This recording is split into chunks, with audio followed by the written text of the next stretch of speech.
ఇప్పటికీ నేను కాకినాడలో గోశాలకు వెడితే సాయంకాలం వేళ గోవులు వెళ్ళిపోయిన చోట ఆ డెక్కల ముద్ర ఎక్కడ పడిందో అక్కడ ధూళి తీసి తల మీద వేసుకొని లోపల కడుతూ ఉంటాను.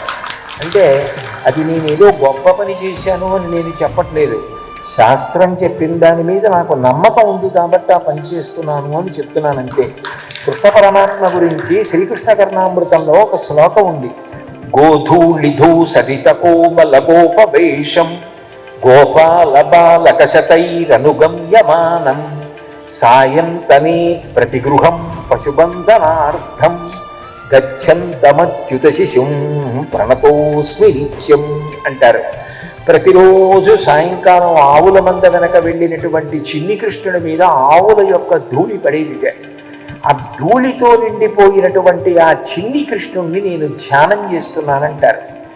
ఒక్కసారైనా సంవత్సరంలో గోధూళి తన మీద పడాలని సాయంకాలం వేళ ఆవుల మంద వెడుతూ ఉంటే చాలా పెద్ద పెద్ద విద్వాంసులు కూడా దాని వెనక కొంత దూరం వెళతారు. ఆ డెక్క మించి రేగినటువంటి ధూళి వాళ్ళ మీద పడితే గోధూళి స్నానం చేసినట్టు లెక్క.